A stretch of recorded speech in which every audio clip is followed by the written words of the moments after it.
Welcome. Now in today's episode, we're going to be talking about how you can gossip-proof your onboarding process. Now, if we've not met yet, I'm Rika Whelan, and on this channel, we talk all things leadership, workplace culture, boundaries, and faith. Now, workplace gossip falls under the workplace culture banner. Workplace gossip can really ruin things. It can cause a toxic workplace culture, and it can have some serious detrimental effects on an organization, but also the individuals who work there. Be sure to check out any upcoming episodes that I'll be talking about this exact thing, about the detrimental effects that it can have on organizations and on individuals. Now, it's very crucial that if you want to ensure that your organization remains gossip-free, especially if you've worked extremely hard to get it that way, that you gossip-proof your onboarding process.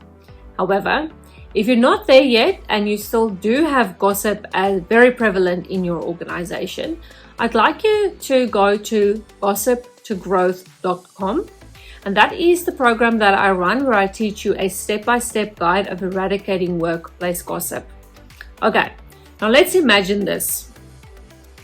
You've got a beautifully amazing workplace culture. It's gossip-free.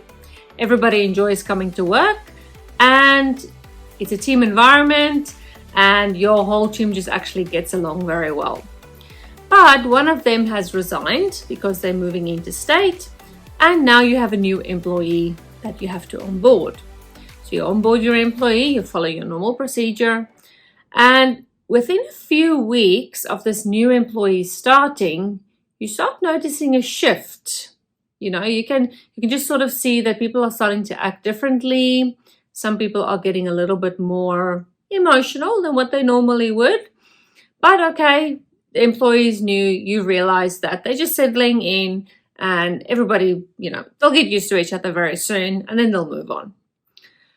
But unfortunately, that does not happen. This new employee is spreading gossip.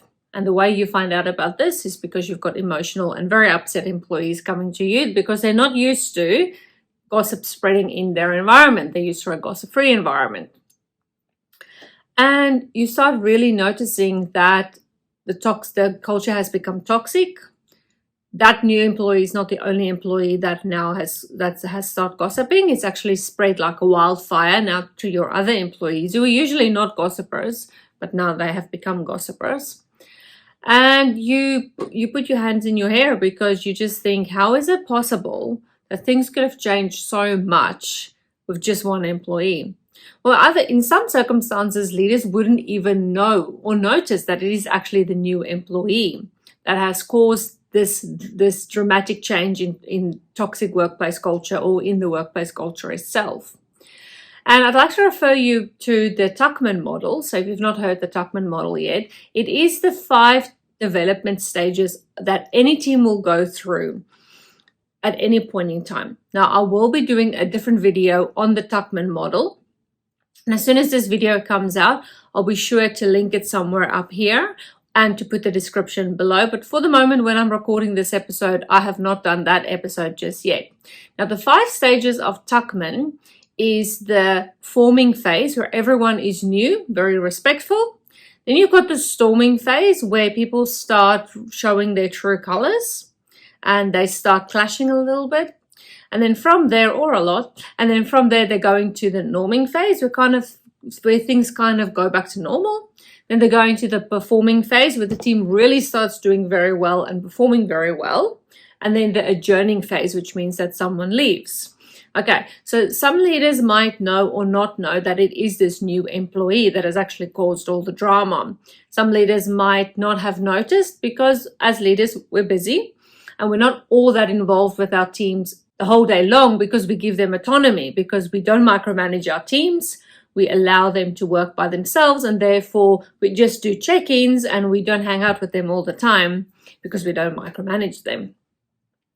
So to ensure that when a new employee comes in, that they don't come and mess up your amazing workplace culture that you and your team have worked very hard on creating, I'd like to give you some tips on how you can gossip-proof your onboarding process. Let's have a look. Number 1, start at the interview process. During the interview, make sure that with all the candidates, you make it very clear that there's a no gossip policy in place and that at this workplace, there's no gossip. Get them excited about coming to work in an environment where gossip doesn't reign, where everyone enjoys coming to work. And because there's a great workplace culture, there's good team morale, there's productivity, there's innovation, there's autonomy, there's no micromanagement, and all because there's not a toxic workplace environment. So get them excited, talk to them during the interview process already about that. It's also a good idea during the interview process to pose some scenario questions and put them in a position where they have to say, okay, if somebody did gossip to you, how would you handle that? What would you say? If somebody said this to you and it's confidential, what would you do? And it might seem silly and you might think that, oh, well, the person will just tell me what I want to hear. It's actually not true, because when somebody is in their interview, doing their interview, they're stressed. And then they can often say the thing that you want to hear in that moment, okay? So because what people do during an interview is they say what's front of mind. People don't really lie well during interviews. They do, 100% they do, but people don't lie very well during interviews. So during the 5 years that I was involved in interviews, I've noticed that people don't lie very well. And there's body language that you can also read during interviews. So I'll link some information in the description below for you for some information on body language, but that is a very interesting one. Number 2, if you then hire the person, make sure that it's part of all your documentation. It's in contracts, it's in the code of conduct, it's, no gossip pledge. Have the documentation handy and ready for that person to sign to say that they agree that it is a no gossip policy and that they know. Because during the onboarding process, if you do that, and you have issues with the person later on, you can go back to the documentation and you can refer to that and you can say, well, you signed here. We spoke about it in the interview. We spoke about it in your onboarding or in your induction process. And therefore, I know that you were aware of this.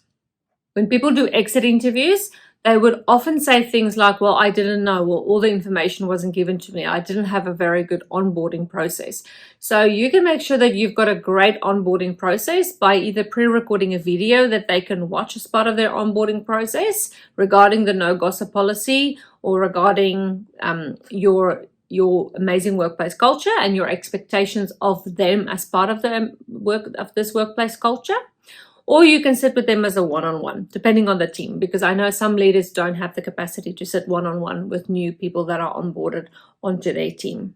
And number 3, I already mentioned, and that was to talk to them about it or to have that training video handy for them. That's going to be crucial, again, because it's just that extra personal touch. So you've got the documentation, you've got the training videos, and then have your no gossip pledge. So I mentioned that already in number 2, but that's actually number 4. So where you can actually have them sign a no gossip pledge.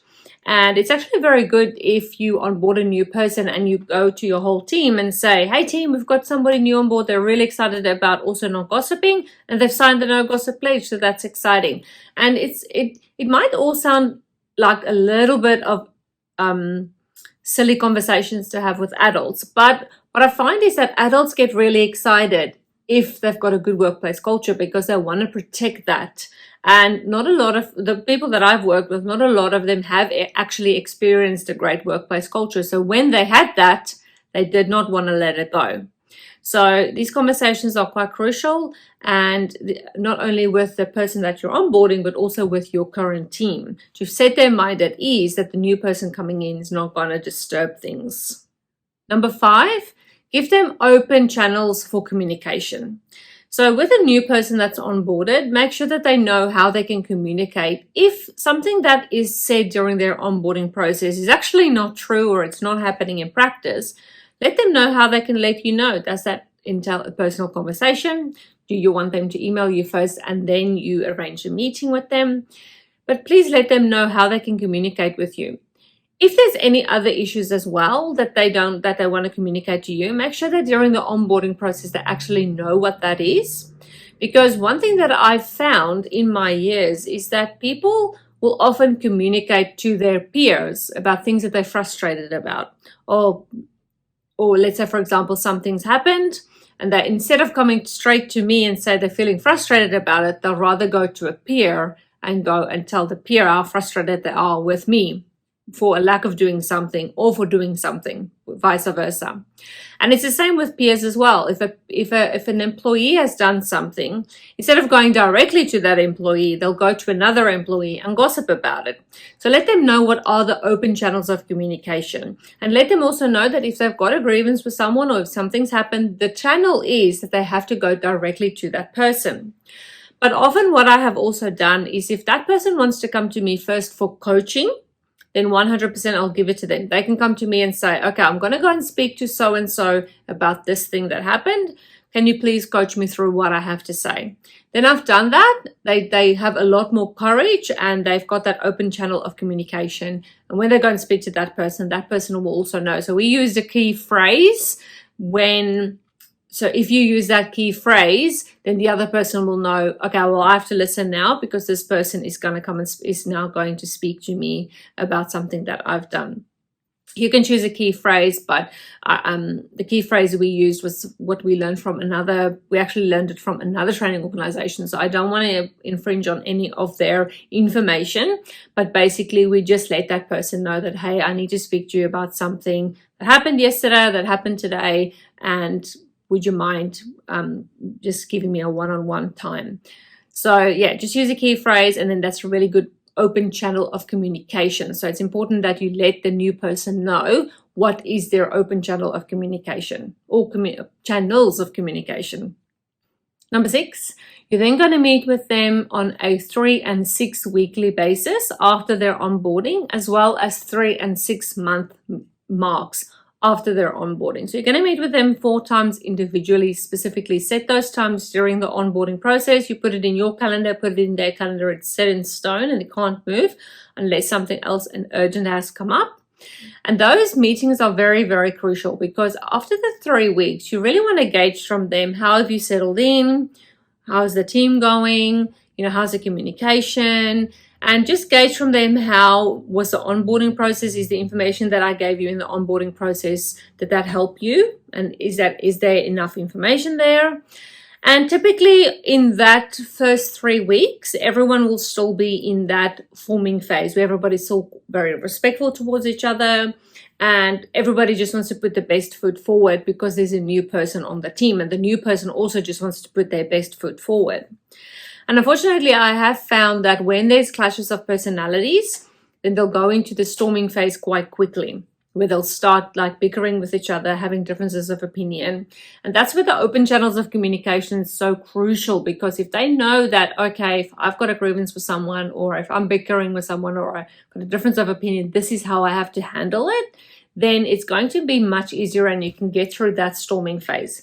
Now, people do tend to resign in the storming phase because I think, oh no, I've come into a workplace that's horrible, people just fight with me. So I actually include the Tuckman model in my onboarding process as well. Let them know that there's something like the Tuckman model, the 5 stages that they'll go through. Let them know that they have to expect the storming phase.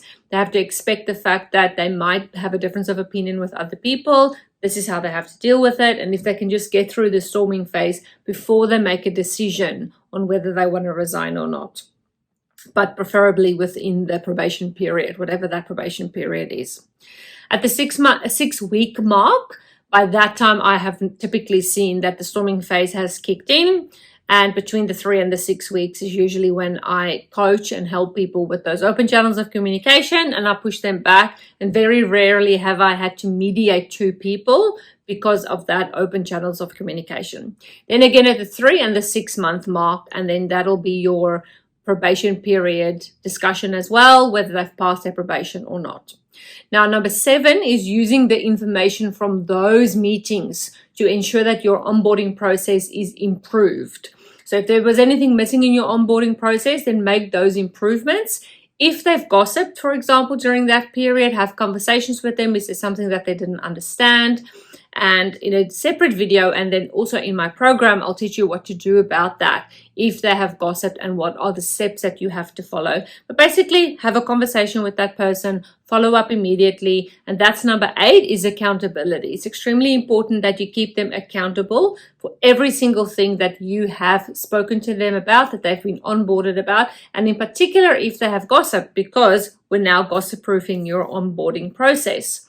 So keep them accountable for that and do not let it slide, because if you let it slide, you're showing and you're telling them that you tolerate that and that it's okay and that they can get away with it. So what I would suggest is, if they have gossip, call them into your office. You don't have to wait for the 3 or the 6 month or week mark. Get them in straight away and say to them that, it's come to my attention that you have gossiped. What do you think about that? And just give them an opportunity to talk. Maybe they gossiped quite a bit in their old environment, and in this new environment, they want to stop gossiping. They don't want to do it and they don't want to engage in that. But because it was the norm in their previous organization, they might struggle with that. Come in from a support perspective first before you go straight to performance management, or before you let them go whilst they're in their probation period. But ultimately, if they don't want to stop gossiping, they want to continue, exactly like I mentioned in the beginning, just creating this toxic workplace culture that has just everyone upset, and all of a sudden you just see the whole team dynamic change, then I would not recommend that you keep that person, and that you would rather let them go during their probation period. And I know that sometimes it's crucial that we have that person there, but you can rather not have that person there and that they're not intoxicating your team than having that person there just for numbers, or just because you have to have a certain amount of staff or for a project or something like that. It's better for you to rather let that person go. Okay, so those were the 8 tips, and I'll also make sure that I pop a very shorter description of that in the description below. If you're interested in learning more about the Gossip to Growth program, you can navigate to gossiptogrowth.com, where you'll find all the information. So I look forward to seeing you in the next video, and thank you so much for watching.